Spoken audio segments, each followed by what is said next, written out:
اس کے لیے آمادگی کرنا، اور نماز جو ہے وہ پروٹوکول کے ساتھ پڑھنی چاہیے۔ اگر انسان کے لیے ممکن ہو تو نماز کو اچھے طریقے سے ادا کرے، یعنی کیسے؟ اچھے کپڑے پہنے، خوشبو لگائے، اور عزت اور وقار کے ساتھ اس لیے کھڑو کہ پروردگارہ تیرا حکم ہے کہ تو میرا مطیع بندہ اس وقت بن سکتا ہے کہ جب میری بارگاہ میں مطیع بن کر آئے گا۔ تو پروردگارہ یہ تمام میرا جسم و روح تیری دین ہے، تو نے مجھے یہ سب کچھ عطا کیا، تو نے مجھے اشرف المخلوقات بنایا۔ لقد خلقنا الانسان فی احسن تقویم، تو خود ہی فرماتا ہے کہ انسان کو میں نے بہترین اشرف المخلوقات بنایا۔ خدایا میں کس کس نعمت کا شکر ادا کروں؟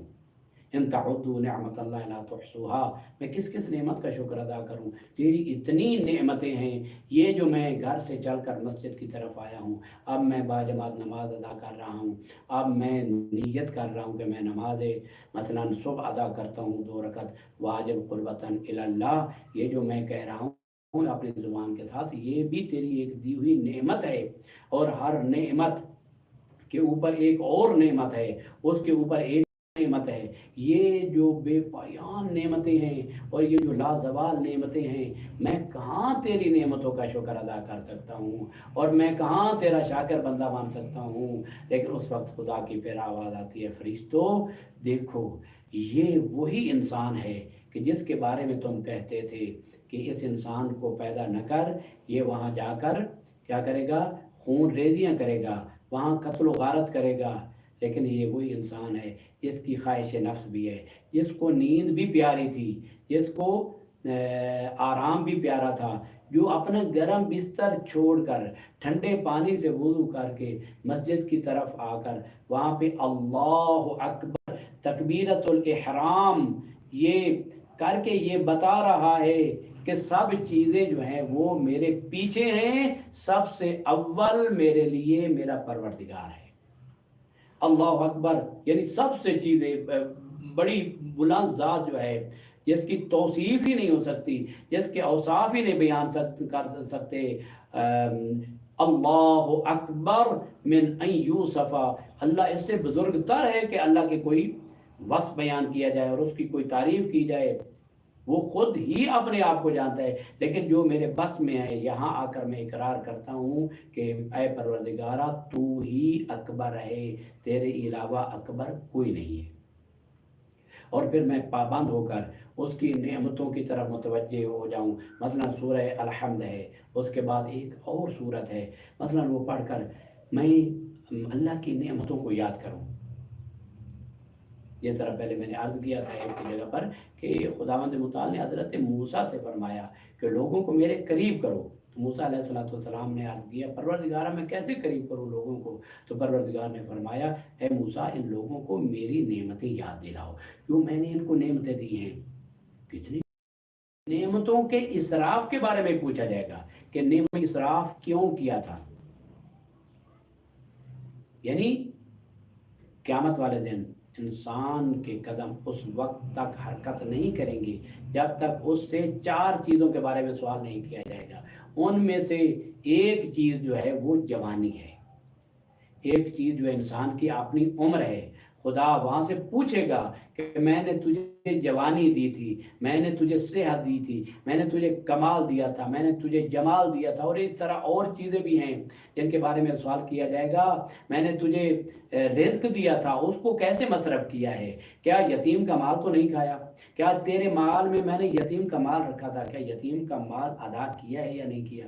تیرے مال میں نے تیری بہن کا حق رکھا تھا، تیرے ماں باپ کا حق رکھا تھا، تیری بیوی کا حق رکھا تھا، تیرے بچوں کا حق رکھا تھا، تیرے اقربا کا حق رکھا تھا، تیرے ہمسایوں کا حق رکھا تھا، تیرے استاد کا حق رکھا تھا، تیرے شاگرد کا حق رکھا تھا، تمام حقوق رکھے تھے، کیا وہ حقوق ادا کیے ہیں یا نہیں کیے؟ اور سب سے عظیم ترین چیز جو قیامت والے دن پوچھی جائے گی وہ یہ ہوگی کہ کہاں ہے تمہارے پاس ولایت محمد وآل محمد؟ کہاں ہے ولایت محمد وآل محمد کا نور جو میں نے دنیا میں تمہارے اوپر امام افترض اللہ طاعتہ علی العالمین، وہ امام جس کی اطاعت میں نے تمہارے اوپر واجب کی تھی، آج وہ ولایت کہاں ہے؟ آج وہ ولایت کا ہے. ایک صحابی امام صادق علیہ السلام کا، وہ امام علیہ السلام کے پاس آیا تو امام علیہ السلام نے بہترین، امام صادق علیہ السلام نے کھانا رکھا. ویسے بھی ائمہ کے گھر کی سوکھی روٹی بھی وہ جنت کے کھانوں سے زیادہ بہترین تھی. امام علیہ السلام نے بہترین کھانا رکھا تو تھوڑی دیر کے بعد جب امام تشریف لائے دیکھا تو وہ آدمی جو ہے وہ رو رہا ہے، گریہ کر رہا ہے. تو مولا نے فرمایا کیا بات ہے، کھانا اچھا نہیں لگتا، کھانا لذیذ نہیں ہے؟ تو اس نے کہا نہیں مولا، میں کھانے کی وجہ سے نہیں رو رہا، میں یہ رو رہا ہوں کہ میں اس کا جواب قیامت والے دن کیسے دوں گا کہ آپ کی ذات نے خود اٹھا کر میرے لیے یہ کھانا لایا، میں قیامت والے دن کیسے حساب دوں گا کہ یہ میں نے جو کھانا کھایا ہے. تو امام علیہ السلام نے فرمایا اے صحابی سن لے، تو کھانا بہترین کھا، تو کپڑے اچھے پہن، تو بہترین خوشبو سے استفادہ کر، اللہ کی تمام نعمتوں کو بہترین اچھے طریقے سے استفادہ کر، اس کو استعمال کر سکتا ہے. خدا اس سے اجل ہے، اس سے اور نہ خدا تیرے کپڑوں کے بارے میں پوچھے گا، نہ خدا تیری خوشبو کے بارے میں پوچھے گا، تو نے اتنی خوشبو لگائی تھی اس کا جواب دو. تو اس نے عرض کیا کہ مولا یہ پھر جو ہے قرآن میں آیا ہے کہ لَتُسْأَلُنَّ يَوْمَئِذٍ عَنِ النَّعِيمِ، کہ اس دن تمہارے سے پوچھا جائے گا نعیم کے بارے میں، وہ نعمت کیا ہے؟ تو مولا نے فرمایا ہے یا حبنا اہل البیت، وہ نعمت جس کا سوال کیا جائے گا وہ ہم اہل بیت کی محبت ہے کہ خدا پوچھے گا کہاں ہے تیرے اندر علی کی ولایت، کہاں ہے تیرے اندر حسن کی ولایت، کہاں ہے تیرے اندر حب فاطمۃ الزہرا، کہاں ہے تیرے اندر حب سید الشہداء، کہاں ہے تیرے اندر حب حضرت امام اللہ تعالیٰ فرج الشریف، کہاں ہے وہ محبت کا نور میں خالق نے تیرے اوپر دنیا میں واجب قرار دیا تھا. یہ ہماری محبت کے بارے میں سوال کیا جائے گا. لہذا مومنین و مومنات، محبت اہل بیت یقیناً واجب ہے. اس کا عقیدہ اگر انسان نہیں رکھے گا تو وہ شیعہ نہیں ہو سکتا اگر اس کے عقیدہ میں محبت اہل بیت واجب نہیں ہے. محبت اہل بیت کا عقیدہ رکھنا اس کی زندگی سے وہ زیادہ اہم ترین چیز ہے، لیکن عقیدے کے ساتھ عمل کا ہونا بھی بہت زیادہ ضروری ہے. امام محمد باقر علیہ السلام فرماتے ہیں کہ ہماری خدا کے ساتھ کوئی رشتہ داری نہیں ہے، ہم خدا کے کوئی رشتہ دار نہیں ہیں، ہم خدا کے بندے ہیں. لہذا کم از کم اتنے اعمال کرو، برزخ تک کے اعمال کرو، قیامت والے دن اگر ہماری شفاعت کی ضرورت پڑی تو ہم تمہاری شفاعت کریں گے. لیکن محترم سامعین، برزخ کا سفر کتنا سفر ہے. جو ہم سے 4000 سال پہلے فوت ہو چکے تھے ان کی ابھی برزخ گزر رہی ہے. اگر کوئی آدمی اس وقت فوت ہوتا ہے تو اس وقت سے اس کی برزخ کا سفر شروع ہوگا اور قیامت برپا ہونے سے پہلے تک اس کا یہ برزخ کا سفر ہے. کیا خیال ہے آج ہمارے ملک پاکستان کی گرمی ہو یا کربلا کی گرمی ہو یا کسی بھی گرم علاقے کی گرمی ہو، ہم کتنی دیر تک اس گرمی میں ٹھہر سکتے ہیں، کتنی دیر تک وہاں ٹھہر سکتے ہیں؟ میرا خیال ہے جون جولائی کے مہینے میں گرم ترین علاقہ میں شاید 2-4-5 منٹ کے علاوہ ہم نہیں ٹھہر سکتے. ہماری زبان باہر نکل آئے گی، ہمارے جسم کی کیفیت بدل جائے گی اور پانی 50,000 سال کا ایک دن ہوگا، طویل دن ہوگا. 1000 چوکی ہوگی، 50 چوکی، ہزار سال ایک چوکی پہ ایک جگہ پر کھڑا ہونا پڑے گا، وہاں پر جواب دینا پڑے گا. کون جواب دے گا؟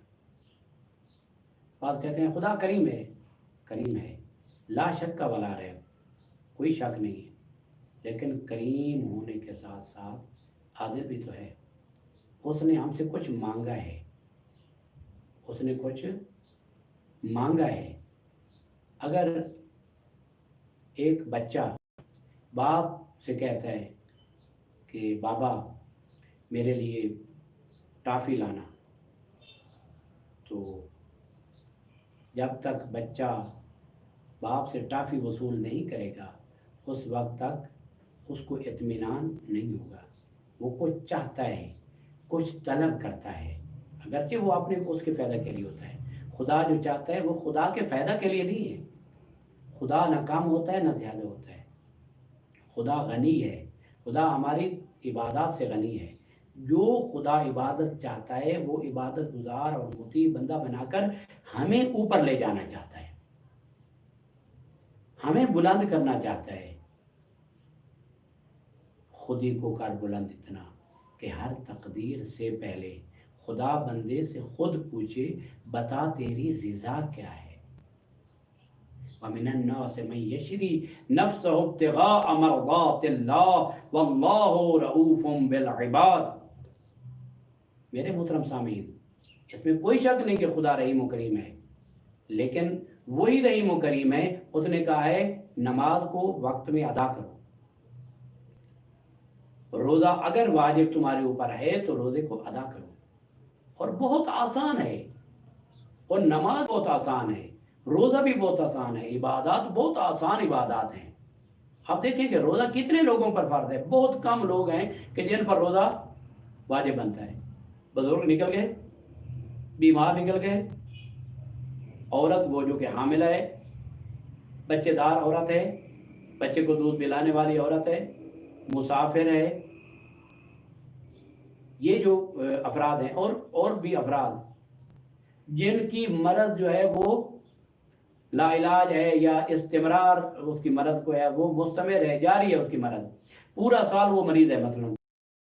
یہ دیکھنا ہے کہ اللہ نے اپنا مطیع بندہ بنانے کے لیے ہمارے اوپر عبادات ہیں وہ واجب کی ہیں، اور خدا کا فضل و احسان ہے کہ اللہ نے عبادات ہمارے اوپر واجب کی ہیں۔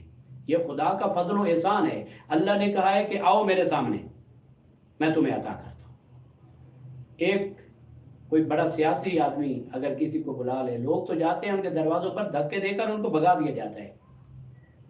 دفتری اوقات میں وہ کہتے ہیں کہ وہ صاحب نہیں ہیں، لیکن یہ ایسا عظیم خالق اور عظیم محسن ہے، اور ایسا عظیم حاجتوں کو پورا کرنے والا ہے، مشکلات کو حل کرنے والا ہے۔ وہ کہتا ہے 24 گھنٹے میرا دروازہ کھلا ہے، کوئی دربان نہیں ہے، آؤ شب کے وقت راز و نیاز کرو، شب کے وقت تمہاری کچھ حاجت ہے تو مجھ سے مانگو۔ ایک آنسو تمہاری آنکھ سے اگر آ جائے تو وہ مجھے اتنا پسند ہے کہ میں جہنم کی آگ پر وہی تمہارا ایک آنسو ڈال کر اس کو بجھا سکتا ہوں۔ امید ہے کہ میری یہ گفتگو سب سے پہلے میرے نفس کے لیے ہوگی، اور میں اپنے آپ کو اس اہل بناؤں، اور پھر مومنین، سامعین، ناظرین کے لیے یہ بات بہترین قرار پائے۔ آئیں مومنین، اے مومنات آئیں۔ اگر ہم چاہتے ہیں کہ ہم اپنی حاجتیں خدا سے پوری کروائیں تو بہترین عمل یہ ہے کہ اٹھیں نماز صبح سے پہلے 10-15 منٹ 20 منٹ پہلے اٹھیں، زیادہ نہیں پڑھ سکتے، 2 رکعت نماز شب پڑھ دیں، 2 رکعت نماز شفع پڑھ دیں، 1 رکعت نماز وتر پڑھ دیں، اور نماز وتر میں اپنے لیے دعا کریں، والدین کے لیے دعا کریں، اپنے جو رشتہ داران ہیں ان کے لیے دعا کریں۔ اللہم اغفر لے فلاں، اللہم اغفر لے ابی، اللہم اغفر لے امی، اے اللہ میری والدہ کو بخش دے، اے اللہ میرے والد کو بخش دے، اے اللہ میری نانی کو بخش دے، میرے نانا، اے اللہ میرے فلاں استاد کو بخش دے۔ ان کے نام لے لے کر ان کے لیے دعائیں مانگے۔ اور روایت میں یہ وارد ہوا ہے کہ جو مثلا گناہگار انسان ہیں ان کے لیے زیادہ دعا مانگو، جو پارسا ہیں، متقی، پرہیزگار، پہلے تمہاری دعاؤں کو ہم کبھی دوڑتے ہیں اس دروازے پہ، کبھی اس دروازے پہ، بائی پاس کام نہیں ہو سکتا۔ جو ہوگا ایک ہی چینل ہے، ایک ہی چینل ہے، وہ ہے اطاعت خدا۔